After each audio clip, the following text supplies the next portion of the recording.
Hello friends, एक बार फिर से स्वागत है आपका इस चैनल पे। आज हम बात करेंगे भारतीय नागरिक सुरक्षा संहिता के चैप्टर नंबर 35 के बारे में, जो बहुत ही इंपॉर्टेंट चैप्टर होने वाला है। ये है आपका बेल के बारे में, यानी कि जो बेल दी जाती है, जो जमानत दी जाती है, वो किस प्रकार से दी जाती है। साथ ही साथ यहाँ पे देखेंगे कि जमानत कितने प्रकार की होती है, यानी जो बेल दी जाती है वो कितने प्रकार की हो सकती है। साथ ही साथ इसमें ये भी देखेंगे कि जो जमानत अगर एक बार हो गई है तो क्या उसको रद्द किया जा सकता है, अगर किया जा सकता है तो किस सेक्शन में किया जा सकता है। इसी में आपको अग्रिम जमानत का भी प्रावधान देखने को मिलने वाला है कि एंटीसिपेटरी बेल क्या होती है। तो ये पूरा जो आपका चैप्टर है सेक्शन नंबर 478 से लेकर सेक्शन नंबर 496 तक के प्रोविजन की बात करता है। तो ये हमारा लेक्चर नंबर 38 होने वाला है बीएनएसएस के बारे में। तो बने रहेंगे एंड तक हमारे साथ। चलिए स्टार्ट करते हैं आज का लेक्चर। इस वीडियो को लाइक करें, हमारे चैनल को सब्सक्राइब कर बेल आइकन जरूर प्रेस करें हमारी न्यू वीडियो सबसे पहले देखने के लिए। सो फ्रेंड्स, अब यहाँ पे अगर हम बात करें चैप्टर नंबर 35 की, तो ये दो चीज़ों के बारे में बताता है। पहला कहता है जमानत क्या होता है, और साथ ही साथ इसमें बताता है कि बंध पत्र क्या होता है। ये दोनों टर्म्स को यहाँ पे एक एक करके हम डिस्कस करने वाले हैं आज के लेक्चर में। साथ ही साथ 478 से लेकर 496 तक में जो भी इम्पोर्टेंट प्रोविजंस है उसको हम यहाँ पे डिस्कस करेंगे। और यदि भी फिर भी आपको अगर कोई डाउट आता है, कोई भी क्वेरी है, तो आप मेरे इस इंस्टाग्राम अकाउंट पे मैसेज कर सकते हैं। वहाँ पे आपके सारे डाउट क्लियर कर दिए जाएंगे। साथ ही साथ आपको काफ़ी जानकारी वहाँ पे मिल जाएगी। अब यहाँ पे आज के लेक्चर में हम पढ़ने क्या वाले हैं ये भी ध्यान लीजिए। तो सबसे पहली चीज़ देखेंगे अपराध के प्रकार का, यानी कि जमानत के बारे में अगर पढ़ने वाले हैं तो किस अपराध के बारे में, यानी अपराध के प्रकार के हिसाब से आपको जमानत देखनी पड़ेगी। यानी कि ये आपका बेलेबल ऑफेंस है कि नॉन बेलेबल है, ये दो टाइप के ऑफेंस यहाँ पे कैटेगराइज किए जाएंगे। साथ ही साथ इसमें जमानत का अर्थ और परिभाषा देखने वाले हैं। जमानत के प्रकार, अंतरिम जमानत क्या होती है, अंतरिम जमानत का क्या प्रावधान पूरे बीएनएसएस में है या नहीं है, इसके बारे में भी चर्चा करेंगे। साथ ही साथ इसमें जमानत देने की शक्ति किसके पास है, यानी कि अगर कोई बेल दिया जा रहा है तो किसके द्वारा दिया जाएगा। क्या पुलिस वालों के द्वारा दिया जाएगा, क्या मजिस्ट्रेट के द्वारा, क्या हाई कोर्ट के द्वारा, ये कौन से न्यायालय को पावर है। साथ ही साथ अगर एक बार जमानत दे दी गई तो क्या उसको कैंसिल किया जा सकता है, यानी कि कैंसिलेशन ऑफ बेल हो सकता है या नहीं। अगर हो सकता है तो कौन सी सेक्शन में होगा, ये मुझे कमेंट बॉक्स में कमेंट करके बताइए। साथ ही साथ यहाँ पे एक चीज़ ध्यान रखिए कि मैं बेल बॉन्ड को कैंसिल करने की बात नहीं कर रहा हूँ, बेल को कैंसिल करने की बात कर रहा हूँ कि बेल कहाँ पे कैंसिल की जा सकती है। तो ये पूरा आपका ओवरव्यू है, यहाँ पे हम देखने वाले हैं। अब स्टार्ट करते हैं डायग्रामेटिक फॉर्म के साथ। तो सबसे पहली चीज़ तो अगर आप देखोगे तो यहाँ पे कहता है कि अपराध के प्रकार। तो जो अनुसूची 1 है वहाँ पे बताया गया है दो प्रकार के अपराध। एक बताया गया है जमानती अपराध और दूसरा बताया गया है अजमानती अपराध। और अगर आप जमानती अपराध की बात करें तो यहाँ पे हर अभियुक्त का, जिसको गिरफ्तार किया गया है जमानती अपराध में, उसका एक राइट बनता है, एक अधिकार बनता है कि उसको जमानत दी जानी चाहिए। ठीक है, तो उसने जिसको गिरफ्तार किया जा रहा है उसका एक अधिकार बन जाता है कि मुझे जमानत चाहिए ही चाहिए, उसको मिलेगी भी जमानत। क्यों? क्योंकि एक बेलेबल ऑफेंस है। अब यहाँ पे दूसरी कैटेगरी की बात करें तो यहाँ पे आता है कि नॉन बेलेबल ऑफेंस। तो ये आपको अनुसूची 1 जब लास्ट में देखेंगे बीएनएसएस के तो वहाँ पे आपको देखने को मिल जाएगा। ठीक है, तो यहाँ पे अब जमानती अपराध की अगर बात करें तो जमानती अपराध का एक एग्जाम्पल लेते हैं। तो आपका बीएनएस यानी कि भारतीय न्याय संहिता की अगर धारा 127 के सब क्लॉज 3 की अगर बात करें तो ये क्या है, एक बेलेबल ऑफेंस है। यहाँ पे क्या बताया गया है, यहाँ पे 3 या अधिक दिनों के लिए अगर कोई किसी को परिरोध करता है, कन्फाइन करके रखता है, तो उसको 3 साल तक की सज़ा का प्रावधान किया गया है। लेकिन ये क्या है, एक बेलेबल ऑफेंस है, यहाँ पे उसको जमानत मिलेगी ही मिलेगी। ठीक है, तो ये आपका सेक्शन नंबर 478 के तहत बेलेबल ऑफेंस के लिए जमानत मिलेगी।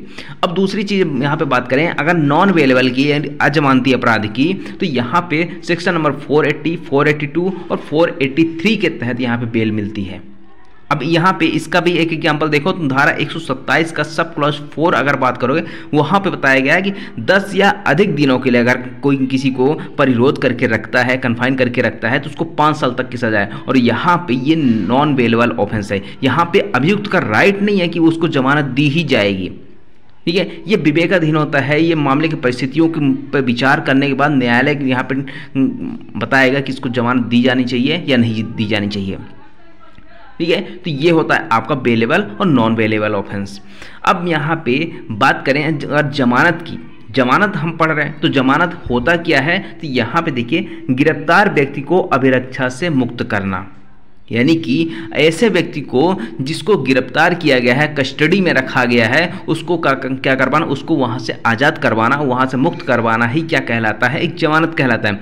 ये तो होगी सिंपल सी परिभाषा। अब यहाँ पे अगर धारा 2B, अब सेक्शन नंबर 2B अगर देखेंगे तो वहाँ पे बताया गया है जमानत क्या होती है, यानी बेल क्या होता है। तो यहाँ पे कहता है अभियुक्त या संदिग्ध व्यक्ति, यानी कि अगर किसी व्यक्ति को गिरफ्तार किया गया है, वो क्या है, अभियुक्त है किसी मामले में, या फिर उसको संदिग्ध के रूप में गिरफ्तार किया गया, उसको ऊपर यहाँ पे संदेह है कि उसने ऐसा ऑफेंस किया होगा और उसको अरेस्ट कर लिया गया। ठीक है, तो वहाँ पे उसको क्या किया जाएगा, बंध पत्र या जमानत पत्र के निष्पादन पर, यानी कि जब वह व्यक्ति बंध पत्र का निष्पादन कर देगा, जिसको गिरफ्तार किया गया है, वो अगर बंध पत्र का या फिर जमानत पत्र का जैसा भी आदेश करे न्यायालय या अधिकारी जो भी हैं, वो उनके द्वारा आदेश किया जाएगा कि अगर यहाँ पे जमानत पत्र के लिए है तो जमानत पत्र यहाँ पे निष्पादित करना पड़ेगा, अगर बंद पत्र है तो यहाँ पे बंद पत्र को निष्पादित करवाना पड़ेगा। अभी बात समझ में। और यहाँ पे अगर इसका एग्जीक्यूशन हो जाता है, निष्पादन हो जाता है, तो जो विधि की अभिरक्षा से अधिकारी या न्यायालय द्वारा अधिरोपित शर्तों पर छोड़ा जाना है जमानत, यानी कि जो अगर कस्टडी में रखा है, जिस व्यक्ति को कस्टडी में रखा गया है, लॉफुल कस्टडी में किसी अधिकारी के द्वारा या फिर न्यायालय के द्वारा भेजा गया है, तो उसको क्या किया जा सकता है, या अधिकारी या न्यायालय के द्वारा अधिरोपित जो भी शर्तें हैं, जो भी कंडीशन लगाए, उन कंडीशन के आधार पर छोड़ा जा सकता है। ठीक है, तो किस आधार पे, यहाँ पे बंद पत्र को निष्पादित करवा के या फिर जमानत पत्र का निष्पादन करवा के। अब यहाँ पे ये दोनों होते क्या है, जमानत पत्र और बंद पत्र क्या होता है, ये भी तो देखना पड़ेगा। तो एक केस पहले इसको देख लीजिए, जमानत के बारे में यहाँ पे बताया गया, गुरुबख्श सिंह बनाम पंजाब राज्य, ये 1980 का मामला है। कब का मामला है, ये 1980 का मामला है। इसमें क्या बताया गया था कि अर्थ बताया गया, यानी बेल का, ये जमानत का एक अर्थ बताया गया था। इसमें कहा गया था कि ऐसे व्यक्ति जिसे गिरफ्तार किया गया है, यानी ऐसा व्यक्ति जिसको गिरफ्तार किया गया है और या फिर निरुद्ध किया गया है, निरुद्ध मतलब डिटेन करके रखा गया है, उसको क्या करवाना, उसको मुक्त करवाना या फिर आज़ाद करवाना। किससे आज़ाद करवाना, यहाँ पे जिसकी कस्टडी में है, पुलिस वाले की कस्टडी में होगा, ठीक है, या फिर किसी अधिकारी की कस्टडी में, वहाँ से क्या करवाना, उसको मुक्त करवाना। और किस चीज़ के साथ, यहाँ पे प्रतिभूति लेने के बाद। जो प्रतिभूति किस चीज़ के लिए ली जाएगी कि आपको जब भी बुलाया जाएगा न्यायालय में या फिर पुलिस वालों के जब भी उपस्थिति के लिए आपको बोला जाएगा, आप उपस्थित रहेंगे। तो इस तरीके से क्या किया जाना, उस व्यक्ति को किसी की लॉफुल कस्टडी से मुक्त करवाना ही बेल कहलाता है। ये किस में बताया गया था, गुरुबख्श सिंह बनाम पंजाब राज्य 1980 का मामला था ये। अब दूसरा आता है सेक्शन नंबर 2D, यहाँ पे जमानत पत्र को बताया गया है, यानी बेल बॉन्ड क्या होता है। ठीक है, तो जमानत पत्र क्या होता है कि प्रतिभूति के साथ छोड़े जाने के लिए वचनबद्ध, यानी कि अगर यहाँ पे किसी व्यक्ति को या बेल के लिए अगर कोई व्यक्ति एप्लीकेशन लगाता है और उसको यहाँ पे इस बात के लिए छोड़ा जाता है कि आप क्या करें, एक श्योरिटी लाएं।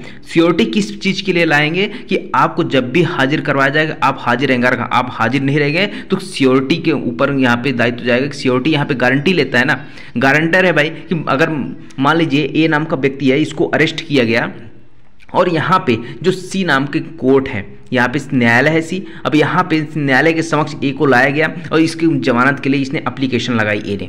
अब यहाँ पे न्यायालय ने क्या बोला कि भाई अपनी एक गारंटर लाओ, कि अगर तुम उपस्थित नहीं रहे, तुम भाग गए तो फिर क्या होगा। तो ए क्या करेगा, मान लीजिए बी नाम के व्यक्ति है, इसको एक गारंटी के रूप में लाता है कि हाँ बी यहाँ पे जमानत दे रहा है हमारा, ठीक है, बी एक जमानतदार हो गया।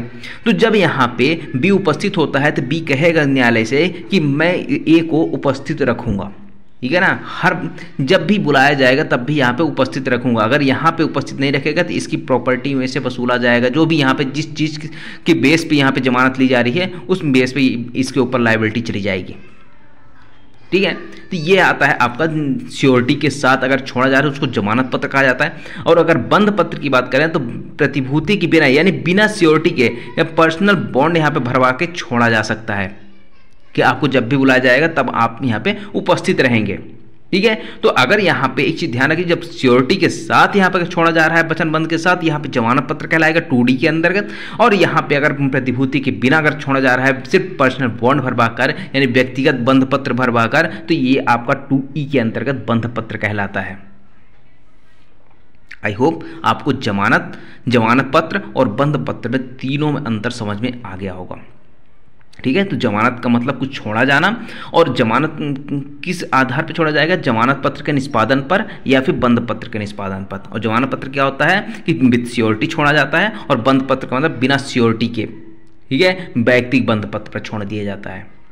उसके बाद आता है जमानत के प्रकार। जमानत के प्रकार की अगर हम बात करते हैं तो यहाँ पे 4 तरीके के आपको जमानत देखने के मिल जाएगी। ठीक है। तो सबसे पहली आती है नियमित जमानत यानी कि रेगुलर बेल। रेगुलर बेल आपको देखने को मिलेगी धारा 480 और धारा 483 में। ठीक है। जो ये नियमित बेल होती है, जो आपका रेगुलर बेल होती है, वो कब दी जाती है, जब किसी व्यक्ति की गिरफ्तारी हो जाती है, तो गिरफ्तारी होने के बाद वह व्यक्ति क्या करता है, आवेदन लगाता है कि हमको जमानत पे छोड़ दिया जाए। तो उसको क्या किया जाता है, उसको कहा जाता है रेगुलर बेल की एप्लीकेशन, यानी कि यहाँ पे उसको अरेस्ट होने के बाद एप्लीकेशन लगाता है। तो ये आपकी रेगुलर बेल हो गई। वहीं अगर एंटीसिपेटरी बेल की बात करें तो ये आपका सेक्शन नंबर 482 में बताया गया है। ये कब की बात करता है, ये आपका अरेस्ट होने के पहले, यानी कि जब किसी व्यक्ति को गिरफ्तार नहीं किया गया है। ठीक है। अगर ए नाम का व्यक्ति है, यहाँ पे ए को लगता है कि मुझे किसी अजमानती यानी नॉन बेलेबल ऑफेंस में गिरफ्तार किया जा सकता है। ठीक है। अभी इसको आशंका है, इसको गिरफ्तार नहीं किया गया है। ठीक है। अब यहाँ पे अगर इसको इतनी आशंका है कि अगर नॉन बेलेबल ऑफेंस में मुझे गिरफ्तार किया जा सकता है, तो ये या तो सेशन न्यायालय में या फिर उच्च न्यायालय हाई कोर्ट में क्या कर सकता है, एंटीसिपेटरी बेल यहाँ पे फाइल कर सकता है कि मुझे एंटीसिपेटरी बेल दे दिए जाए। ठीक है। तो यहाँ पे बेल में यहाँ पे एक डायरेक्शन दिया जाता है, यहाँ पे जमानत दी नहीं जाती, यहाँ पे एक डायरेक्शन दिया जाता है कि इस व्यक्ति को अगर कभी जरूरत पड़े गिरफ्तारी की तो गिरफ्तार तो किया जाएगा, लेकिन इसको जमानत पे छोड़ दिया जाएगा। ठीक है। इस तरीके के यहाँ पे डायरेक्शन दिया जाता है। उसके बाद आता है नेक्स्ट वैधानिक या अनिवार्य या चूक जमानत। वैधानिक जमानत, अनिवार्य जमानत या चूक जमानत, जिसको डिफ़ॉल्ट बेल कहा जाता है। क्या कहा जाता है, डिफ़ॉल्ट बेल। अब ये आपका सेक्शन नंबर 187 के सब क्लॉज 3 में देखने को मिलेगा। यहाँ पे कहता है कि अगर किसी व्यक्ति को, मान लीजिए ए नाम के व्यक्ति को अरेस्ट किया गया है, और यहाँ पे 2 कैटेगरी बताई गई है। सेक्शन 187 सब क्लॉज 3 आप देखेंगे तो वहाँ पे 60 दिन या 90 दिन का 2 दिन ये प्रावधान बताया गया है कि 60 दिन के अंदर या 90 दिन के अंदर अगर चार्जशीट पेश नहीं होती है तो अभियुक्त का एक राइट बन जाता है कि वहाँ पे उसको जमानत के लिए, तो अभियुक्त क्या कर सकता है, जैसे ही 60 या 90 दिन होता है, ये आपका डिपेंड करता है कि उसमें पनिशमेंट के बारे में कुछ बताया है कि अगर 10 साल से अधिक के कारावास से दंडनीय अपराध उसने किया है तो उसमें आपका 90 डेज, और यहाँ पे 10 वर्ष से कम का है तो 60 दिन। यहाँ पे इतने दिन के अंदर अगर चार्जशीट पेश नहीं होती है तो यहाँ पे उसको जमानत का अधिकार मिल जाता है, वो आवेदन करेगा और उसको यहाँ पे डिफ़ॉल्ट बेल मिल जाएगी। उसके बाद नेक्स्ट आता है अंतरिम जमानत यानी कि इंटरिम बेल। इंटरिम बेल का प्रावधान कहीं भी नहीं किया गया, ना तो CRPC में किया गया था, ना ही BNSS में किया गया है। ठीक है। तो यहाँ पे कहता है कि मान लीजिए किसी ने आप जमानत के एप्लीकेशन फाइल की, यानी अरेस्ट हो गया मान लीजिए, और अरेस्ट के लिए इसने एक आवेदन फाइल किया जमानत के लिए कि मुझे छोड़ा जाए। ठीक है। अब उसको छोड़ा तो जाए, लेकिन हो सकता है कुछ कंडीशन, कुछ शर्तों का अपने निर्दोष साबित करने के लिए या फिर कुछ डॉक्यूमेंट प्रोड्यूस करवाने के लिए उसको कुछ टाइम के लिए जमानत से बाहर आना पड़ेगा। तो ये क्या कहेगा, एक वहाँ पे एक और आवेदन देगा वहाँ पे अंतरिम जमानत के लिए, अंतरिम बेल के लिए। तो वहाँ पे अगर न्यायालय चाहे तो उसको अंतरिम बेल कुछ टाइम के लिए, यहाँ पे पर्टिकुलर कुछ टाइम के लिए दिया जाता है बेल। ठीक है। तो इसको अंतरिम जमानत कहा जाता है, ये रेगुलर बेल नहीं कहलाती है। रेगुलर बेल आपने फाइल किया, उसी के साथ आपने अंतरिम जमानत भी मांग ली, ये है आपका। उसके बाद अब यहाँ पे देखिए वैधानिक जमानत, जिसको चूक जमानत के बारे में अभी हम बात कर रहे हैं, उसको देखते हैं। ठीक है। तो यहाँ पे अब देखिए इसको या तो वैधानिक जमानत या अनिवार्य जमानत या चूक जमानत या फिर इंग्लिश में इसको बोले तो डिफ़ॉल्ट बेल कहा जाता है। इसमें क्या बताया गया है कि यदि किसी अभियुक्त को जो न्यायिक अभिरक्षा में है, यानी कि वो जुडिशियल कस्टडी में है, जिसको अरेस्ट किया गया है, और उसने कोई ऐसा अपराध किया है 10 वर्ष, यानी कि पहला इसमें कंडीशन बताया गया है कि अगर 10 वर्ष से अधिक से दंडनीय अपराध उसने किया है तो 90 दिन के अंदर, या फिर अगर 10 वर्ष से कम का अपराध किया है तो 60 दिन के भीतर। अगर इस टाइम ड्यूरेशन के अंदर अगर चार्जशीट पेश नहीं होती, यानी आरोप पत्र दाखिल नहीं होता है, तो अभियुक्त को एक राइट मिल जाता है, एक अधिकार मिल जाता है कि उसको बेल देने का। तो यहाँ पे अभियुक्त क्या करेगा, ऐसे सिचुएशन जब 90 डेज या 60 डेज जो भी कंडीशन रही हो, उसके अंतर्गत जब वो कंप्लीट हो जाता है 90 दिन 60 दिन, वो एक एप्लीकेशन मूव करेगा। कहाँ पे करेगा, जहाँ पे वो ट्रायल चल रही है, ठीक है, जहाँ पे ट्रायल होनी है। अब वहाँ पे क्या करेगा, मजिस्ट्रेट के जब आवेदन करेगा तो मजिस्ट्रेट क्या करेगा, बाउंड है कि उसको आपका डिफॉल्ट बेल देना पड़ेगा जब तक कि उसको कारण रिकॉर्ड ना करना पड़े, ठीक है। अब यहाँ पे एक चीज़ बताइए, एक क्वेश्चन है। क्वेश्चन क्या है कि यदि मान लीजिए 60 दिन और 90 दिन समाप्त हो जाता है, ठीक है, तो उसको राइट तो मिल गया डिफ़ॉल्ट बेल का, लेकिन जो डिफ़ॉल्ट बेल का आवेदन नहीं किया जाता, यानी अभियुक्त के द्वारा डिफ़ॉल्ट बेल का आवेदन किया ही नहीं गया, और उसके पहले आवेदन करने से पहले और 60 दिन 90 दिन कंप्लीट होने के बाद ये चालान पेश हो जाता है, तो क्या उसको राइट है डिफ़ॉल्ट बेल लेने का, उसको लाभ मिलेगा? तो यहाँ पे देखिए, यहाँ पे कहता है कि जब ये 60-90 दिन समाप्त हो जाता है और वहाँ पे आवेदन नहीं लगाया जाता, अभी ये एक चीज़ और ध्यान रखिए, जब आवेदन लगाया जाएगा तभी डिफ़ॉल्ट बेल दिया जाएगा, ठीक है। तो अब यहाँ पे आवेदन नहीं लगाएगा, और आवेदन नहीं लगाएगा उसके पहले ही चालान पेश हो गया। जब चालान पेश हो गया ना, तो उसको ये राइट नहीं मिलेगा डिफ़ॉल्ट बेल का। फिर अभी बात समझ में, तो ये है आपका। उसके बाद आता है अंतरिम जमानत। अंतरिम जमानत का मतलब क्या है, जब नियमित जमानत का निपटारा ना हुआ, आपने रेगुलर बेल फाइल की, ठीक है, रेगुलर बेल का एप्लीकेशन, और उसका निपटारा नहीं हुआ।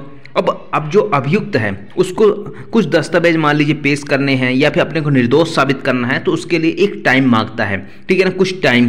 तो यहाँ पे न्यायालय अगर उसको लगता है कि यहाँ पे उसको अंतरिम जमानत दे दी जानी चाहिए, तो अंतरिम जमानत दे सकता है।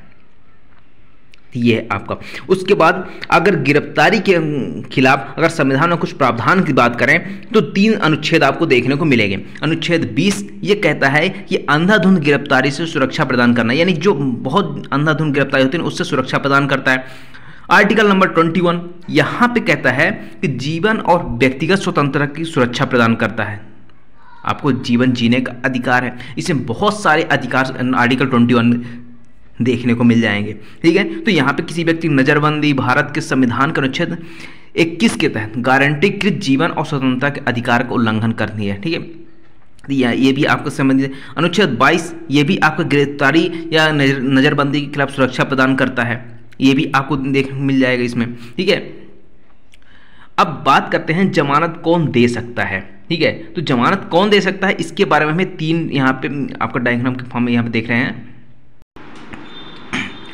अब पहली धारा जो यहाँ पे देखें, तो मजिस्ट्रेट की बात करते हैं, तो सीजेएम यानी chief judicial magistrate first class और जुडिशियल मजिस्ट्रेट सेकंड क्लास, अगर इन तीनों के पावर की बात की जाए तो यहाँ पे इनको पावर कहाँ है, सेक्शन 187 जो सब क्लॉज 3 हमने देखा था डिफ़ॉल्ट बेल का प्रोविजन, वहाँ पे धारा 478 जहाँ पे जमानती अपराध की बात की गई, जमानती अपराध में जमानत, धारा 480 यहाँ पर क्या कर सकते हैं, ये जमानत दे सकते हैं। वहीं अगर बात करें धारा 478 की, तो धारा 478 के अंतर्गत पुलिस भी यहाँ पे जमानत दे सकती है और मजिस्ट्रेट भी दे सकता है। लेकिन पुलिस कब दे सकती है, जब किसी व्यक्ति को अरेस्ट किया गया तो उसके 24 घंटे के भीतर ही क्या कर सकती है, अगर जमानती अपराध है तो जमानत दे सकती है, सेक्शन 478 कहता है। और अगर 24 घंटे के बाद अगर न्यायालय के समक्ष उपस्थित तो करना पड़ेगा, तो न्यायालय क्या करेगा, फिर मजिस्ट्रेट क्या करेगा, वहाँ पर जमानत देगा। अब वहीं बात करें सेशन न्यायालय और उच्च न्यायालय की स्पेशल पावर की, ठीक है। स्पेशल पावर बताई गई है सेक्शन 483 में। 482 जो आपका अग्रिम जमानत के बारे में बात करता है, तो यहाँ पे इनको पावर बताई गई कि कौन जमानत दे सकता है। अब एक चीज़ और ध्यान रखिए, सेक्शन नंबर 47 आप बीएनएसएस का देखेंगे तो वहाँ पे कहता है कि अगर कोई भी पुलिस अधिकारी जिस किसी व्यक्ति को अरेस्ट कर रहा है ना, तो उसको सबसे पहली चीज़ क्या बताएगा कि अरेस्ट क्यों कर रहा है, यानी कि उसका रीजन बताएगा कि क्यों अरेस्ट उसको किया जा रहा है, किस कारण से अरेस्ट किया जा रहा है। साथ ही साथ उसको जमानत के अधिकार के बारे में भी बात किया जाएगा, बताया जाएगा कि आपको जमानत का अधिकार है, आप कहाँ जमानत लगा सकते हैं, क्या कैसे, तो इसके बारे में भी क्या बताना पड़ेगा पुलिस अधिकारी को, यानी जो अरेस्ट कर रहा है, जिस अधिकारी द्वारा अरेस्ट किया जा रहा है उसके द्वारा यहाँ पे बताया जाएगा उस अभियुक्त को, ठीक है, तो संसूचना दी जाएगी। तो सेक्शन 47 यहाँ पे इसको आप लिंक विथ कर सकते हैं। अब बात करते हैं बैरेक्ट में, तो सबसे पहली सेक्शन आती है आपकी सेक्शन नंबर 478, जो बात करता है किन मामलों में जमानत ली जाएगी। ठीक है, तो यहाँ पे बेलेबल ऑफेंस के बारे में बताया गया है कि जो जमानती अपराध में अगर किसी व्यक्ति को गिरफ्तार किया जाता है तो उसका एक राइट बनता है, एक अधिकार बनता है कि उसको यहाँ पे जमानत पर छोड़ा जाना। तो सबसेक्शन 1 की बात करें, यहाँ पे कहता है जब कभी, ठीक है, यहाँ पे जब कभी किसी जमानती अपराध में किसी व्यक्ति को गिरफ्तार किया जाए, यानी कि किस अपराध में अरेस्ट किया जा रहा है, किसी बेलेबल ऑफेंस में जिसमें जमानत दी जा सकती है। ठीक है, अब ये कौन से अपराध जमानती है कौन से नहीं, ये आपको शेड्यूल फर्स्ट में आपको देखने को मिल जाएगा। ठीक है, शेड्यूल सेकंड में क्या बताया गया, प्रोफार्मा बताया गया, बहुत सारे वहाँ पे प्रारूप बताए गए हैं। ठीक है, वारंट का, समन का, ऐसे बहुत सारे यहाँ पे प्रारूप देखने को मिल जाएगा शेड्यूल नंबर सेकंड में। ठीक है, तो फर्स्ट में क्या देखने को मिलेगा कि जमानती अपराध कौन से हैं, अजमानती अपराध कौन से हैं, ठीक है, संज्ञेय कौन से हैं, असंज्ञेय, ये सारी चीज़ें आपको लिस्ट आपको मिल जाएगी। ठीक है, तो अगर यहाँ पे किसी व्यक्ति को जमानती अपराध में गिरफ्तार किया जाता है और वह कस्टडी में है, कहाँ है, कस्टडी में है, तो उसे गिरफ्तार करने वाला अधिकारी द्वारा, यानी जिस अधिकारी के द्वारा गिरफ्तार किया जाए, जिस पुलिस अधिकारी द्वारा गिरफ्तार किया जा रहा है उसके द्वारा भी यहाँ पे जमानत पे छोड़ा जा सकता है, या फिर जिस न्यायालय के समक्ष उसको लाया जाता है। क्योंकि जब अरेस्ट किया जाता है किसी व्यक्ति को तो 24 घंटे के अंदर कहाँ पेश करना पड़ेगा, न्यायालय में। तो जब न्यायालय में पेश किया जाता है तो न्यायालय के समक्ष क्या किया जा सकता है, जमानत पे छोड़ दिया जाएगा उसको। ठीक है, तो यहाँ पे दो लोगों को पावर है, एक तो अधिकारी को जिसने अरेस्ट किया है, और दूसरा अगर न्यायालय में पेश किया गया है तो न्यायालय में पेश किया गया तो फिर मजिस्ट्रेट साहब क्या करेंगे, जमानत पर छोड़ देंगे। परंतु यहाँ पे एक चीज बताता है कि अधिकारी या न्यायालय, जो भी अधिकारी अरेस्ट कर रहे हैं या फिर न्यायालय जिसके समक्ष लाया गया है, अगर हाजिर होने के लिए प्रतिभूओं रहित बंद पत्र, यानी प्रतिभूओं सहित नहीं लिखा, प्रतिभूओं रहित बंद पत्र निष्पादित करने पर उन्मोचित कर सकेगा। यानी कि अगर यहाँ पे बंद पत्र निष्पादित किया जा रहा है, ठीक है, ये प्रतिभूओं रहित यानी बिना सियोरिटी के, तो यहाँ पे अगर विद सियोरिटी होगा तो क्या हो जाएगा, वो जमानत पत्र हो जाएगा। यानी प्रतिभूओं रहित है तो यहाँ पे क्या आ जाता है, बंद पत्र। अगर बंद पत्र अगर निष्पादित किया जा रहा है तो उसको उन्मोचित कर सकेंगे। और ऐसे व्यक्ति को जमानत देने में अगर निर्धन है, यानी कि जिसको अरेस्ट किया गया है वो निर्धन व्यक्ति है, गरीब है और असमर्थ है जमानत देने में, तो उसको उन्मोचित कर दिया जाएगा। ठीक है, डिस्चार्ज कर दिया जाएगा। अब यहाँ पे ये देखिए कि वो गरीब माना कैसे जाएगा, यानी कि कब ये समझेंगे कि वो गरीब है, निर्धन है। तो यहाँ पे स्पष्टीकरण बताता है, स्पष्टीकरण कहता है कि निर्धन व्यक्ति कौन होगा, ऐसा व्यक्ति जिसको गिरफ्तार किया गया है और गिरफ्तारी की तारीख से 1 सप्ताह के भीतर, कब, जिस तारीख को गिरफ्तार किया गया है उस तारीख से 1 सप्ताह यानी 1 वीक के अंदर अगर वो अपना जमानत देने में असमर्थ है तो क्या कर दिया जाता है, उसको माना जाता है कि वो निर्धन व्यक्ति है और उसको डिस्चार्ज कर दिया जाएगा। ठीक है, उन्मोचित कर दिया जाएगा। अब ऐसा ही प्रोविजन आपको देखने को सीपीसी में मिलने वाला है। तो सीपीसी में आप ऑर्डर 33 रूल 1 का स्पष्टीकरण नंबर 1 देखेंगे तो वहाँ पर बताया कि निर्धन व्यक्ति कौन होता है। तो अगर सिविल, ये तो होगी क्रिमिनल की बात, अगर 1 हफ्ते के अंदर जमानत नहीं ले सकता है तो निर्धन है। वहीं अगर हम बात करें सिविल की, तो सिविल में कैसे पता चलेगा वो गरीब है। तो यहाँ पे कहता है, बताया गया है कि अगर उसके पास 1000 रुपये से कम की प्रॉपर्टी है तो उसको निर्धन माना जाएगा, यानी गरीब माना जाएगा। तो ये हो गया आपका जमानती अपराध के बारे में, जमानत से संबंधित। अब यहाँ पे देखिए उपधारा 2, उपधारा 2 क्या कहती है कि उपधारा 1 के किसी बात के होते हुए, बैरेक्ट आपके पास है तो बैरेक्ट जरूर लेके बैठिएगा। ठीक है, तो उपधारा 1 के किसी बात के होते हुए जो भी बताया गया है भूल जाइए। यहाँ पे उपधारा 2 का क्या कहना है कि उपधारा 1 में मैंने जो बताया उसको भूल जाओ। अब यहाँ पे याद रखो, यह कहता है कि जहाँ कोई व्यक्ति हाजिरी के समय, यानी जब उसको हाजिर होना है तो हाजिरी के समय के बारे में बंद पत्र, जमानत पत्र की शर्तों का अनुपालन करने में असमर्थ रहता है, असफल रहता है। यानी कि उसको हो सकता है किसी कंडीशन पे छोड़ा गया हो जमानत पत्र की, बंद पत्र की, अगर उसको यहाँ पे बेलेबल ऑफेंस में शर्तों पर छोड़ा गया था और शर्तों का अनुपालन नहीं करता है, शर्तों का पालन नहीं करता है, असफल रहता है, तो वो फिर उसके बाद जब पश्चातवर्ती में उसको लाया जाएगा, जब हाजिर होगा तो उसको जमानत पर नहीं छोड़ा जाएगा। यहाँ पे मजिस्ट्रेट साहब मना कर सकते हैं कि भाई हम तुमको नहीं छोड़ सकते, क्योंकि आपने एक बार क्या किया है, शर्तों का उल्लंघन कर दिया है। ठीक है ना, शर्तों का उल्लंघन कर चुके हैं, इसलिए आपको यहाँ पे जमानत पर नहीं छोड़ा जाएगा। ये पश्चातवर्ती की बात है। ठीक है, और ऐसे बंद पत्र से आबद्ध श्योरिटी यानी कि जिसने उसको जो जमानतदार रहा होगा, जिसने उसकी गारंटी ली हो रही होगी, तो उसके ऊपर भी कार्रवाई हो सकती है। 491 के तहत शास्ति लगाया जा सकता है, यानी कि 491 का सबसेक्शन 2 यहाँ पे कहता है कि 6 महीने तक की उसको सज़ा हो सकती है, जो श्योरिटी जिसने जमानत ली थी। ठीक है, तो इसलिए जब भी जमानत लें किसी व्यक्ति को तो एक जरूर ध्यान रखिएगा कि 6 महीने तक की सज़ा है। ठीक है, ये है आपकी। और ये 6 महीने सज़ा अगर नहीं काटते हैं यानी कि अगर यहाँ पे जुर्माने के रूप में भी वसूला जा सकता है।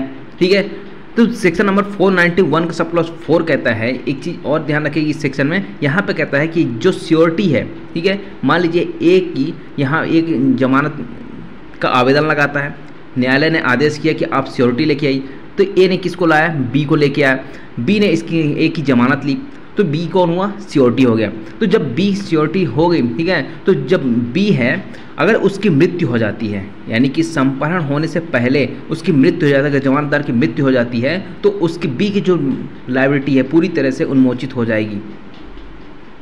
ठीक है, तो ये आपका सेक्शन 491 का सब क्लॉज 4 था। अब सेक्शन 479, सेक्शन 479 क्या कहता है, अधिकतम अवधि जिसके लिए विचाराधीन कैदी निरुद्ध किया जा सकता है। आपने सुना होगा अंडर ट्रायल प्रिजनर। ठीक है, अंडर ट्रायल प्रिजनर का मतलब क्या होता है, जिनके यहाँ पे ट्रायल अभी चल रही है और काफ़ी टाइम से वो कहाँ है, जेल में है, तो वहाँ पे क्या कर दिया है ना, उनको छोड़ने की बात की जाती है सेक्शन नंबर 479 में, जो 436A हुआ करता था CRPC के तहत। इसमें कुछ कंडीशन बताया गया, इसमें 2 दंड को छोड़ दिया गया है। ठीक है, अगर उस अपराधी जो अपराध उसने किया है, अगर उस अपराध के लिए मृत्यु आजीवन कारावास का दंड दिया गया ना, तब यहाँ पे ये उस पर अप्लाई नहीं होगा, मृत्यु आजीवन कारावास दंडादेश वाले में अप्लाई नहीं होगा, अपराध वाले में लागू नहीं होगा।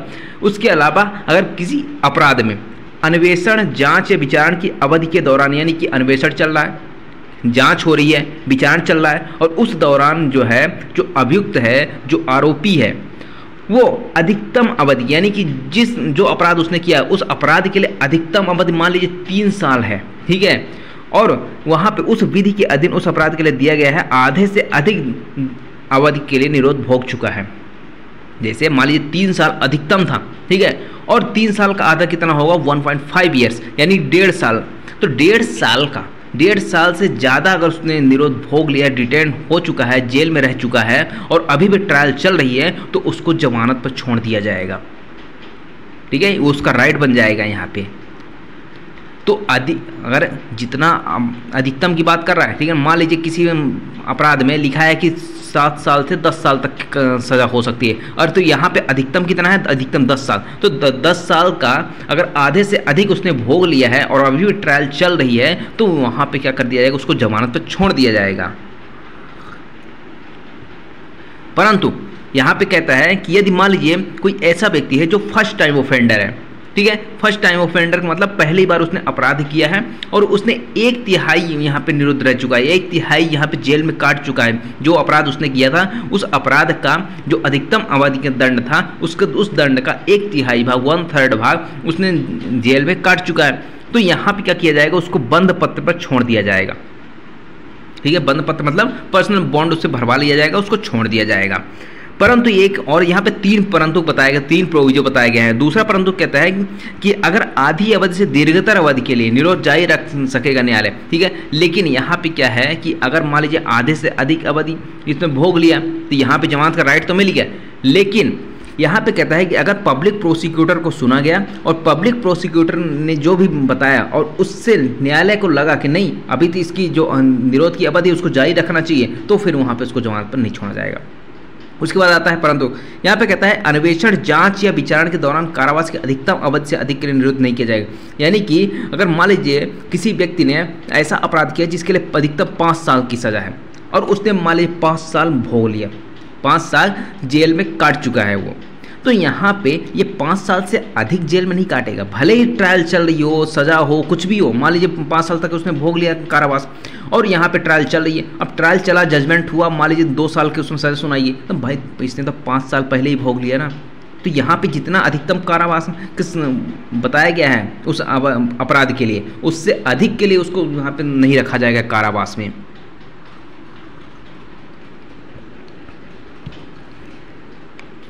अब यहाँ पे उसने आधा कारावास भोग लिया या 1/3 भोग लिया, ये कौन बताएगा? तो ये बताएगा जेल का अधीक्षक।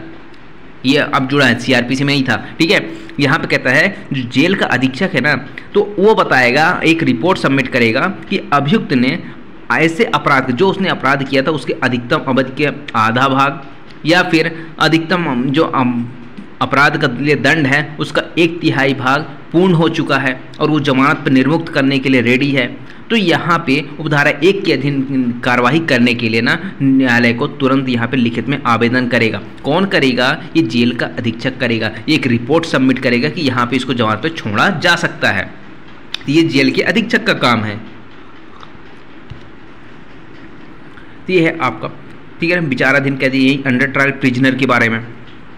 उसके बाद आता है सेक्शन नंबर 480, ये अजमानती अपराध के बारे में बात करता है। अभी हमने पढ़ा था जमानती अपराध के बारे में, अब ये क्या किस बारे में बात करता है? नॉन बेलेबल ऑफेंस में क्या जमानत हो सकती है? तो जरूर हो सकती है, लेकिन कुछ कंडीशन के साथ होती है। यानी कि अगर नॉन बेलेबल ऑफेंस अगर आपने किया है तो उसके लिए आप उसमें आपको जमानत तो मिल सकती है, लेकिन कुछ कंडीशन के साथ न्यायालय कुछ कंडीशन उसमें लगाएगा, उसके बाद यहाँ पर जमानत देता है। फर्स्ट क्लॉज क्या कहता है? जब कोई व्यक्ति जिस पर, यानी कि जिसको अरेस्ट किया गया है, ठीक है, उसके ऊपर अजमानती अपराध का अभियोग है, उसके ऊपर एलिगेशन लगाएगा कि उसने नॉन बेलेबल ऑफेंस किया है, ठीक है, या फिर उसके ऊपर संदेह है, यानी कि उसके ऊपर डाउट है कि उसने अजमानती अपराध किया है। कैसा अपराध किया है? अजमानती अपराध किया है। तब यहाँ पे जो पुलिस थाने का भार साधक अधिकारी है और उसने क्या किया है, वारंट के बिना अगर उसको गिरफ्तार किया है या फिर डिटेन करके रखा हुआ है, निरुद्ध करके रखा हुआ है, तो यहाँ पे आवेदन कहाँ लगाया जाएगा? ये कहता है उच्च न्यायालय या सेशन न्यायालय से भिन्न। तो ये यहाँ पे पावर किसको दी गई है? यहाँ पे पावर दी गई है मजिस्ट्रेट साहब को। यानी कि ऐसे सिचुएशन में मजिस्ट्रेट के समक्ष क्या किया जाएगा? जमानत की एक एप्लीकेशन मूव की जाएगी, ठीक है। यहाँ मैंने ब्रैकेट में लिख दिया है कि यानी कि यहाँ पे कहता है हाई कोर्ट और सेशन न्यायालय से भिन्न। इससे भिन्न क्या होंगे? सुप्रीम कोर्ट तो जाएगा नहीं डायरेक्ट, तो यहाँ पे मजिस्ट्रेट साहब आ जाएंगे। तो मजिस्ट्रेट के समक्ष क्या किया जाएगा? एक जमानत का एप्लीकेशन लगाया जाएगा और यहाँ पे जमानत पर छोड़ा जा सकता है, ठीक है। तो जमानत पर छोड़ा तो जाएगा। यहाँ पे कहता है किंतु, यहाँ पे किंतु भी लग गया भाई। यहाँ पे कहता है कि यदि न्यायालय को प्रतीत हो कि मृत्यु या आजीवन कारावास का दोषी है तब उसे नहीं छोड़ा जाएगा। उसने नॉन बेलेबल ऑफेंस किया है।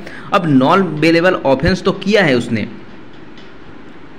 लेकिन उसने कैसा अपराध किया है? मृत्यु आजीवन कारावास दंडनीय अपराध किया है, तो उसको नहीं छोड़ा जाएगा। उसके बाद आता है सेकंड क्लॉज, कहता है कि यदि अपराध संज्ञेय है, यानी कि कॉग्निजेबल ऑफेंस है और 7 वर्ष से अधिक के कारावास से दंडनीय अपराध है, ठीक है, और उसको 7 वर्ष से अधिक के कारावास से पहले भी दोष सिद्ध किया जा चुका है। तो यहाँ पे अगर उसको पहले भी दोष सिद्ध किया जा चुका है ना 7 वर्ष से अधिक के कारावास से, तो उसको यहाँ पे जमानत नहीं दिया जाएगा। या फिर उसने कहता है कि अगर उसने 3 वर्ष या अधिक के कारावास दंडित किया गया है, यानी कि 3 वर्ष से अधिक किंतु 7 वर्ष तक के लिए, उस पहले क्या किया गया है? 2 या अधिक अवसरों पर दोष सिद्ध किया गया है, 2 या अधिक बार, ठीक है ना। 3 वर्ष से अधिक किंतु 7 वर्ष से कम के लिए, इस यहाँ पे कहता है 2 या अधिक अवसरों पर यहाँ पे उसको अगर दोषित किया गया रहा होगा, दोषित में हुआ है, तब उसको जमानत पर नहीं छोड़ा जाएगा। तो ये आपका अजमानती अपराध के बारे में है, नॉन बेलेबल ऑफेंस के बारे में है।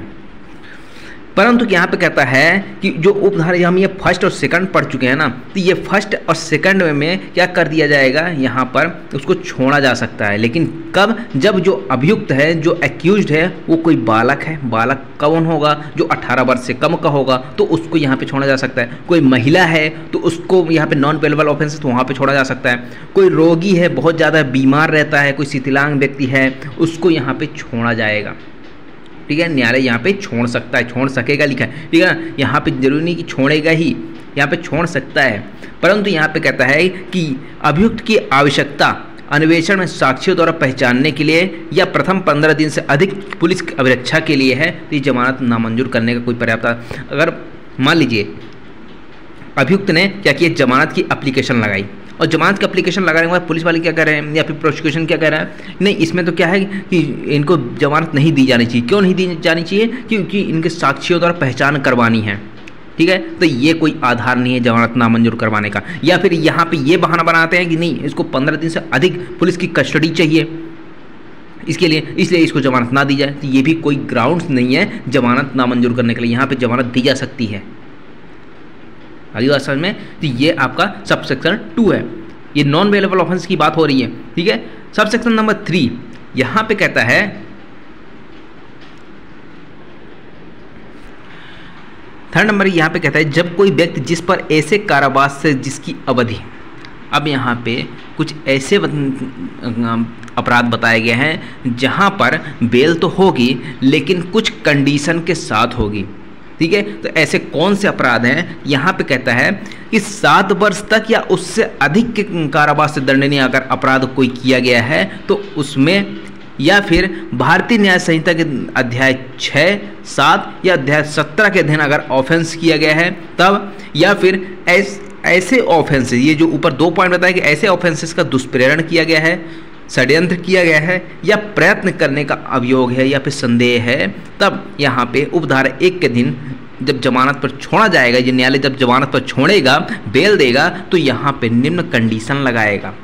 कंडीशन क्या लगाएगा? यहाँ पे कंडीशन ये लगाएगा कि निष्पादित बंध पत्र के शर्तों के अनुसार हाजिर होगा, यानी कि जो बंध पत्र की शर्तें हैं उसको फॉलो करना होगा और उसके अनुसार जब भी न्यायालय बुलाएगी न्यायालय में उपस्थित रहना पड़ेगा, ठीक है। और यहाँ पे अगर उस अपराध जैसा जिसको करने का संदेह है, यानी कि अगर न्यायालय को लगता है कि आप कोई और ऑफेंस कर सकते हैं तो वो ऑफेंस आप नहीं करेंगे, कोई अपराध ऐसा नहीं करेंगे, ये कंडीशन लगाई जाएगी। उसके बाद अगर जो भी मामले से संबंधित जो अपराध आपने किया है उस अपराध से संबंधित जो भी गवाह हैं, जो विटनेसेस हैं, ना तो उनको आप उत्प्रेरणा देंगे, ना धमकी देंगे, ना ही कोई लालच प्रलोभन देंगे, ठीक है। तो ये सारी चीज़ें रहेंगी। और बाकी यहाँ पे जो भी साक्ष्य है, जो एविडेंसेस है, उसको साथ टैंपर नहीं करेंगे, उसके कुछ बिगाड़ेंगे नहीं, ठीक है। और न्याय के हित में जो भी अन्य शर्तें होंगी वो न्यायालय क्या कर सकता है, इसमें अधरोपित कर सकता है अभियुक्त के ऊपर। ये हो गया आपका सबसेक्शन नंबर 3। अब 4 इतना इंपॉर्टेंट था नहीं, 5 इंपॉर्टेंट है। यहाँ पे कहता है कि कोई न्यायालय जिसे इस धारा में जमानत पर छोड़ा गया है, यानी कि जिसको इस धारा के अधीन जमानत पर छोड़ा गया है, वो न्यायालय अगर आवश्यक समझे तो यहाँ पे उस व्यक्ति को गिरफ्तार करने का आदेश दे सकता है। एक बार इस धारा में क्या कर दिया गया, किसी आरोपी को जमानत दे दिया गया। अब न्यायालय को लगता है कि नहीं भैया, उसको क्या करना चाहिए, उसका जो जमानत का आदेश है उसको रद्द कर देना चाहिए, कैंसलेशन ऑफ बेल। तो यही है आपका, मैंने स्टार्टिंग में पूछा था कैंसलेशन ऑफ बेल के बारे में, तो 2 जगह प्रोविजन आपको देखने को मिलेगा, ठीक है ना। पहला तो ये है और दूसरा आपको देखने को मिलेगा 439 के सब सेक्शन 3 में। सॉरी, यहाँ पे मिस्टेक है, ठीक है। आगे हम पढ़ने वाले हैं यहाँ पे 483, ठीक है। यहाँ पे आएगा आपका 483 का सब सेक्शन नंबर 3। अगर आप देखोगे तो वहाँ पे बताया गया है कि जो जमानत का आदेश किया गया उसको रद्द किया जा सकता है, यानी कैंसलेशन ऑफ बेल का 2 जगह आपको प्रोविजन देखने को मिल जाएगा। पहला तो इस धारा में सब सेक्शन 5 में और दूसरा 483 के सब सेक्शन नंबर 3 में, जहाँ पर कहता है कि कैंसिल किया जा सकता है, रद्द किया जा सकता है जमानत का आदेश, ठीक है। तो ये है आपका cancellation of bail. I hope आपको समझ में आ गया होगा, ठीक है। उसके बाद अब देखें नेक्स्ट सब सेक्शन 6। यहाँ पे कहता है कि कोई व्यक्ति जो अजमानती अपराध का अभियुक्त है, यानी कि अजमानती अपराध नॉन बेलेबल ऑफेंस का एक्यूज्ड है, और वहाँ पे उस मामले में साक्ष्य देने के लिए नियत प्रथम तारीख से 60 दिन के भीतर विचारण पूरा नहीं होता। अब मान लीजिए ए नाम का बंदा है, ठीक है, इसके ऊपर जो भी एलिगेशन लगाए गए हों उसके एलिगेशन लगाए, चार्ज भी लगाया गया। जब चार्ज लगाया गया तो एक यहाँ पे एविडेंस स्टार्ट होती है, जो प्रोसिक्यूशन एविडेंस होता है। प्रोसिक्यूशन एविडेंस की पहली तारीख जिस तारीख को लगती है उस तारीख से 60 दिन के भीतर अगर यहाँ पे ट्रायल कंप्लीट नहीं होता है और जो अक्यूज्ड है, जो अभियुक्त है, वो पूरी जो इन्वेस्टिगेशन हुई सारी चीज दौरान यहाँ पे क्या रहता है, अभिरक्षा में रहता है, कस्टडी में रहता है, तो उसको जमानत पर छोड़ दिया जाएगा।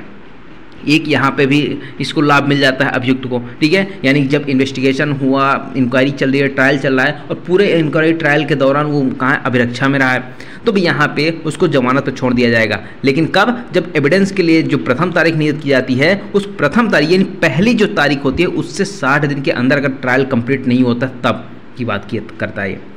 उसके बाद आता है सब सेक्शन नंबर 7। यहाँ पे कहता है नॉन वेलेबल ऑफेंस में विचारण के समाप्त होने के पश्चात, अब मान लीजिए ट्रायल कंप्लीट हो गया, जो एविडेंसेस आने थे प्रोसिक्यूशन के वो कंप्लीट हो गए, साथ ही साथ जो बचाव साक्षी थे वो भी कंप्लीट हो गए। अब क्या देना है? निर्णय देना है, ठीक है। तो जो एविडेंसेस कंप्लीट हुए हैं और निर्णय देने के पहले की जो बीच का समय बचता है, ठीक है। अब चूंकि ट्रायल तो कंप्लीट हो चुका है, एविडेंसेस तो सारे आ चुके हैं, अब न्यायालय को अगर लगता है कि नहीं भैया जो भी एविडेंसेस है उसके बिहाफ पे ऐसा लगता है कि यहाँ पे उसको वो अभियुक्त दोषी नहीं है, उसको यहाँ पे छोड़ा जा सकता है, तो बंध पत्र निष्पादित किए जाने पर उसको छोड़ सकता है। लेकिन कब तक? निर्णय जब तक नहीं हो जाता, ठीक है। लेकिन जब निर्णय होगा तो उसको हाजिर रहना पड़ेगा। ये डिस्क्रिशनरी बेल है, यानी कि विवेकाधीन बेल, जमानत किसकी? न्यायालय की। ये जब ट्रायल कंप्लीट हो जाता है और निर्णय के पहले की बात आती है तो यहाँ पे क्या किया जा सकता है? इसको डिस्क्रिशनरी बेल दिया जा सकता है, ठीक है। बहुत सारे टर्म आपको नए नए देखने को मिल रहे होंगे, ठीक है। अब सेक्शन नंबर आता है 481, जो पहले 437A हुआ करता था। अब मान लीजिए जब आपकी ट्रायल चल रही है या फिर आपने अपील की और अपील का निपटारा नहीं हुआ है, ठीक है। अब जब ट्रायल जब चल रही है, ट्रायल जब जजमेंट आता है तो उसका क्या करेंगे? आप अपील करेंगे उसके हायर कोर्ट में, जो हायर कोर्ट होगी वहाँ पे अपील करेंगे। तो जो हायर कोर्ट में अपील करेंगे तो वहाँ पे उपस्थित होने के लिए, वहाँ से जब नोटिस जारी होगी हायर कोर्ट से तो आपको वहाँ पे उपस्थित होना पड़ेगा। तो उस उपस्थिति के लिए पहले ही क्या कर लिया जाना? आपसे बंध पत्र, जमानत पत्र निष्पादित कर लिया जाता है। तो ये 6 महीने तक प्रभावी रहता है, ठीक है। ये आपका सेक्शन नंबर 481 है, ये इतना इंपॉर्टेंट नहीं है, आप आगे बढ़िए। अब मेन आता है आपका अग्रिम जमानत यानी कि एंटीसिपेटरी बेल। अब एंटीसिपेटरी बेल के बारे में यहाँ पे ये एक चीज़ ध्यान रखिएगा, ये प्री मैच्योर बेल होती है। प्री मैच्योर बेल क्यों कहलाती है ये? क्योंकि ये मेरिट पे डिसाइड नहीं होती है, यहाँ पे यहाँ पे नहीं जाता, पूरा अंतर नहीं जाया जाता, ठीक है। बस ऊपर ऊपर कुछ फैक्ट्स देख लिए जाते हैं, उसके आधार पर यहाँ पे अग्रिम जमानत दी जा सकती है, ठीक है। इसलिए इसको प्री मैच्योर बेल कहते हैं। ये अरेस्ट होने के पहले दी जाती है, ठीक है। तो जो व्यक्ति अभियुक्त नहीं है, यानी कि अगर कोई अपराध बना, पंजीबद्ध हुआ, ठीक है, अपराध पंजीबद्ध में मान लीजिए 5 लोगों का नाम आया, उस अपराध के पंजीबद्ध FIR वगैरह सब कुछ हुआ, ठीक है। अब एक छठा व्यक्ति था, उसको लगा वो तो इसका पार्ट नहीं है, ठीक है ना, उस FIR का या फिर जो भी इन्वेस्टिगेशन हुई उसका तो पार्ट नहीं है। लेकिन जो छठा व्यक्ति था उसको लगा कि नहीं, मुझे भी क्या किया सकता है, मुझे अजमानती इस अपराध में समेटा जा सकता है भाई, मुझे भी यहाँ पे फंसाया जा सकता है। तो मैं क्या करता हूँ, मैं एक एंटीसिपेटरी बेल यानी कि अरेस्ट होने से पहले ही क्या कर लेता हूँ, एक जमानत की एप्लीकेशन लगा देता हूँ, ठीक है। तो वो क्या कर सकता है, वो जो अभियुक्त नहीं है, जो व्यक्ति यहाँ पे एक्यूज नहीं है, वो भी क्या कर सकता है, एंटीसिपेटरी बेल के लिए अप्लाई कर सकता है। बाकी ये जो 5 है जिनके नाम पे FIR वगैरह हुई है, इनको अरेस्ट नहीं भी किया गया है, तब भी ये क्या कर सकते हैं, एंटीसिपेटरी बेल लगा सकते हैं। ये कब तक लगा सकते हैं? जब तक इनको अरेस्ट नहीं किया जाता, अरेस्ट होने के पहले तक लगाया जाता है, ठीक है। आवेदन कहाँ पे लगाया जाएगा? यहाँ पे उच्च न्यायालय या फिर सेशन न्यायालय, 2 कोर्ट हैं, या तो हाई कोर्ट में लगा सकते हैं या फिर सेशन कोर्ट में। उसके बाद आती है यहाँ पर जमानत नहीं दिया जाता, केवल निर्देश दिया जाता है। एक चीज़ और ध्यान रखिएगा, जब ये आवेदन लगाया जाता है ना, जमानत कहते तो एंटीसिपेटरी बेल है, अग्रिम जमानत है, बट यहाँ पर क्या है, यहाँ पे कोई जमानत दी नहीं जाती, यहाँ पे एक डायरेक्शन दिया जाता है, ठीक है। डायरेक्शन किस चीज़ का दिया जाता है कि भाई अगर इनको, अगर मान लीजिए ए नाम के व्यक्ति है, एंटीसिपेटरी के लिए इन्होंने क्या किया, एप्लीकेशन लगाई, तो एप्लीकेशन में जब डिसाइड हुआ तो मान लीजिए न्यायालय ने क्या कर दिया, इनको ग्रांट कर दिया एंटीसिपेटरी बेल। तो यहाँ पे कहता है कि यहाँ पे एक डायरेक्शन इसको दिया जाएगा कि ए को जब भी गिरफ्तार किया जाएगा इसको जमानत पे छोड़ दिया जाए। उसमें डायरेक्शन में यही लिखा होगा कि उसको जब भी गिरफ्तार किया जाएगा तो वहाँ पे छोड़ दिया जाए। तो यहाँ पे इसका मतलब ये नहीं कि गिरफ्तारी नहीं होगी, गिरफ्तारी तो हो सकती है, ठीक है, इस डायरेक्शन के बाद भी गिरफ्तारी हो सकती है, बट यहाँ पे उसको जमानत पर छोड़ दिया जाएगा। तो ऐसा डायरेक्शन कब तक लागू रहता है? तो ये केस है सुशीला अग्रवाल बनाम दिल्ली NCT। यहाँ पे कहता है कि जो डायरेक्शन है निर्णय की तारीख तक या लागू रहता है, ये किसी पर्टिकुलर तारीख तक नहीं रहता, बट ये निर्णय की तारीख तक के लिए रहता है, प्रभावी रहता है, या फिर जब तक इसको रद्द ना कर, जो डायरेक्शन दिया गया एंटीसिपेटरी वाला उसको रद्द ना कर दिया जाए तब तक यहाँ पे ये लागू रहता है। अब ये लागू होगा कहाँ नहीं, तो ये आपका लागू होगा नहीं, ये BNS की धारा 65 और जो BNS की धारा 70(2) है। ठीक है, तो ये 2 धाराएं हैं जहाँ पे कहता है कि अगर इसके बारे में अगर लागू नहीं होगी, जो रेप से रिलेटेड मामले होते हैं, सेक्शन नंबर 65 जो कहता है कि कुछ मामलों में बलात्कार के लिए दंड की बात करता है, पनिशमेंट की बात करता है। वहीं अगर हम सेक्शन नंबर 70 की बात करते हैं तो ये सामूहिक यानी गैंग रेप की बात करता है। तो यहाँ पे ये चीज़ अप्लाई नहीं होगी, एंटीसिपेटरी बेल ऐसे मामलों में नहीं दी जाएगी। ठीक है ना, ये बात हो, कुछ ओवरव्यू हो गया अग्रिम जमानत के लिए। अब बात करते हैं 482। ठीक है, जो पहले 438 हुआ करता था, 438 की जमानत होती थी, अब 482 हो गया है। तो यहाँ पे कहता है कि गिरफ्तारी की आशंका करने वाले व्यक्ति की जमानत मंजूर करने के लिए निर्देश, यहाँ पे क्या है, हेडिंग क्या है कि अगर किसी व्यक्ति को आशंका है कि वो उसको गिरफ्तार किया जा सकता है तो उसको जमानत मंजूर करने के लिए एक डायरेक्शन दिया जाएगा, एक निर्देश दिया जाएगा। ठीक है, तो यहाँ पे है अग्रिम जमानत। तो अगर उसको विश्वास करने का कारण हो, किसको, जिसको लगता है कि मुझे गिरफ्तार किया जा सकता है, तो उसको पूरा विश्वास करने का कारण है। ठीक है ना, क्योंकि जब एंटीसिपेटरी बेल मंजूर करने के लिए जो डायरेक्शन के लिए यहाँ पे एप्लीकेशन मूव करेगा तो उसमें प्रॉपर कारण भी लिखेगा कि क्यों उसको एंटीसिपेटरी चाहिए, क्यों उसको ऐसा लगता है कि उसको गिरफ्तार किया जा सकता है। ठीक है, अब यहाँ पे विश्वास करने का कारण तो है, लेकिन किस अपराध में, तो यहाँ पे कहता है नॉन बेलेबल ऑफेंस में, अजमानती। अब यहाँ पे अगर जमानती अपराध की बात होती है, जमानती अपराध में एंटीसिपेटरी नहीं आएगा, यहाँ पे आएगा अजमानती यानी नॉन बेलेबल ऑफेंस में अगर उसको गिरफ्तार होने की आशंका है तो वहाँ पे आवेदन कर सकता है। आवेदन कहाँ करेगा, तो 2 कोर्ट है, एक तो है हाई कोर्ट और दूसरा आता है आपका सेशन कोर्ट। ठीक है, सेशन न्यायालय, जहाँ पे ये आवेदन कर सकता है। अब जब ये आवेदन कर देगा तो यहाँ पे उस न्यायालय के द्वारा एक डायरेक्शन दिया जा सकता है, हो सकता है कि यहाँ पे ग्रांट भी करे अग्रिम जमानत के लिए, यहाँ पे डायरेक्शन देने के लिए, या फिर यहाँ पे खारिज भी कर सकता है। तो अगर यहाँ पे डायरेक्शन देता है तो यहाँ पे क्या डायरेक्शन देगा कि जब उसको गिरफ्तार किया जाए उसको जमानत पर छोड़ दिया जाए, नहीं उसको बेल पर यहाँ पे रिहा कर दिया जाए। ठीक है, तो ये आपका अग्रिम जमानत के बारे में डायरेक्शन। लेकिन जब भी अग्रिम जमानत यहाँ पे उसको दी जाएगी, डायरेक्शन दिया जाएगा ना, उसके साथ कुछ शर्तें भी अप्लाई की जाएंगी उसके ऊपर, यानी कुछ कंडीशंस भी लगाई जाएंगी। तो कंडीशन क्या है, तो यहाँ पे कहता है कि कंडीशन ये है कि पहली कंडीशन कि पुलिस अधिकारी द्वारा, यानी कि जब भी पुलिस अधिकारी कुछ परिप्रश्न करेगी, ठीक है, जो भी इंक्वायरी करेगी उनसे उसका प्रॉपर आंसर देंगे, आंसर देने के लिए उपलब्ध रहेंगे, हाजिर रहेंगे।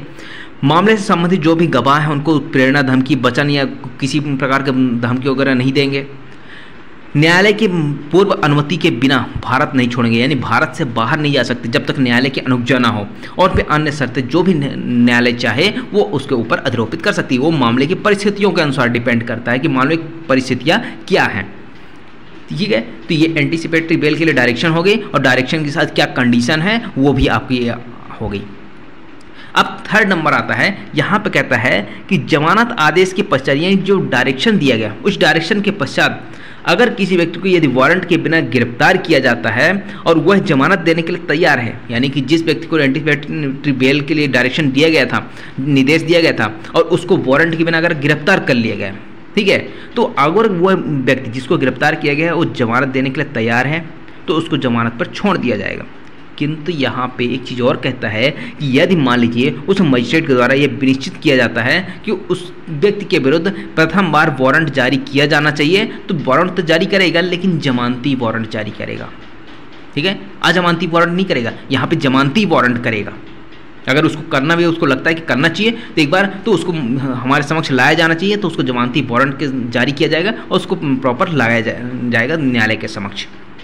ठीक है, उसके बाद आता है सब सेक्शन नंबर 4। यहाँ पे कहता है सेक्शन नंबर 65 या 70 क्लॉज 2 में यह अप्लाई नहीं होगा, एंटीसिपेटरी बेल इनमें नहीं मिलेगी। एक तो आपको गैंग रेप के बारे में और दूसरा रेप के बारे में। अगर यहाँ पे आता है तो इसके बारे में आपको एंटीसिपेटरी बेल के बारे में डायरेक्शन नहीं दिया जाएगा। उसके बाद आता है 483, ये स्पेशल पावर की बात करता है। ठीक है, स्पेशल पावर किसकी, आपके हाई कोर्ट और सेशन न्यायालय की स्पेशल पावर की बात करता है। ठीक है, तो यहाँ पे हाई कोर्ट या सेशन न्यायालय क्या कर सकते हैं, डायरेक्शन दे सकते हैं। डायरेक्शन किस चीज़ का दे सकते हैं कि 2 कंडीशन बताएंगे, 2 चीज़ें बताइए। पहला कहता है जो किसी अपराध में अभिरक्षा में है, यानी कि जिस किसी व्यक्ति को अरेस्ट किया गया है और वो कस्टडी में है और तो उसे जमानत पर छोड़ दिया जाए। और यदि मान लीजिए 480 इस सब क्लॉज 3 के प्रकार का अपराध है, तो हमने जो 480 के सब क्लॉज 3 में पढ़ा था उस तरह का अगर अपराध है और तो उसी में जो शर्तें बताई गई हैं उसी शर्तों को भी आरोपित कर सकता है और उसके बाद जमानत पर छोड़ देने का निर्देश दे सकता है। दूसरा कहता है जमानत पर छोड़ने के समय यानी जब इसको जमानत पर छोड़ा जाएगा उसके ऊपर कुछ कंडीशन जो लगाई गई थी मजिस्ट्रेट के द्वारा उसको अपास्त भी कर सकता है, यानी कि जो कंडीशन मजिस्ट्रेट के द्वारा लगाई गई थी उसको खत्म कर सकता है या फिर उसको उपांतरित कर सकता है। ठीक है, परंतु यहाँ पे कहता है कि अगर आजीवन कारावास के अपराध में लोक अभियोजक को जमानत आवेदन की सूचना देना होगा, यानी कि जब ऐसा अपराध के बारे में जिसमें आजीवन कारावास का भी दंड है अगर उसमें सुनवाई हो रही है तो उस पर पहले लोक अभियोजक को जमानत के बारे में ना सूचना देनी पड़ेगी उस आवेदन की। ये तो सूचना हो गई नॉर्मल ऑफेंसेस की, लेकिन अगर वहीं हम बात करें बीएनएस की धारा 65 या 72 रेप और गैंग रेप के बारे में है तो यहाँ पे कहता है कि जिस दिन यहाँ पे उच्च न्यायालय सेशन न्यायालय को आवेदन प्राप्त होता है इस 483 के बारे में 483 का, तो उसके बाद उसके जिस तारीख को प्राप्त होगा उसके 15 दिन के भीतर लोक अभियोजक को सूचना देनी पड़ेगी, उस जमानत आवेदन की सूचना देनी पड़ेगी कि यहाँ पे इसने जमानत एप्लीकेशन फाइल किया है। ये तो बात हो गई आपकी जमानत एप्लीकेशन के बारे में। अब सब सेक्शन 3 क्या कहता है कि जिस व्यक्ति की इस अध्याय का दिन, अब यहाँ पे पूरे अध्याय को लपेटे में ले लिया, जहाँ हमने पहली बार ये पढ़ा था कि जो आपका 480 सब क्लॉज 5 में जब कैंसिलेशन ऑफ बेल हमने पढ़ा था वहाँ पे उस धारा के अधीन से बताया था, लेकिन इस धारा में जो हाई कोर्ट और या फिर सेशन कोर्ट को पावर है यहाँ पे कहता है कि इस पूरे अध्याय के अधीन अगर किसी भी धारा के अधीन अगर जमानत दिया गया है किसी व्यक्ति को और उस हाई कोर्ट या सेशन न्यायालय को लगता है कि इसको फिर से गिरफ्तार करना चाहिए, ठीक है, पुनः गिरफ्तार करना चाहिए, तो यहाँ पे क्या किया जा सकता है, उसको अभिरक्षा में सुपुर्द किया जा सकता है, डायरेक्शन दे सकता है कि उसको गिरफ्तार किया जाए, ठीक है ना, वरना फुर्र से उड़ जाएगा वो। तो यहाँ पे कैंसिलेशन ऑफ बेल के लिए यहाँ पे हो सकता है। ये आपका हो गया सेक्शन नंबर 483। अब सेक्शन 484 की बात करें तो यहाँ पे कहता है बंध पत्र की रकम और उसे घटाना।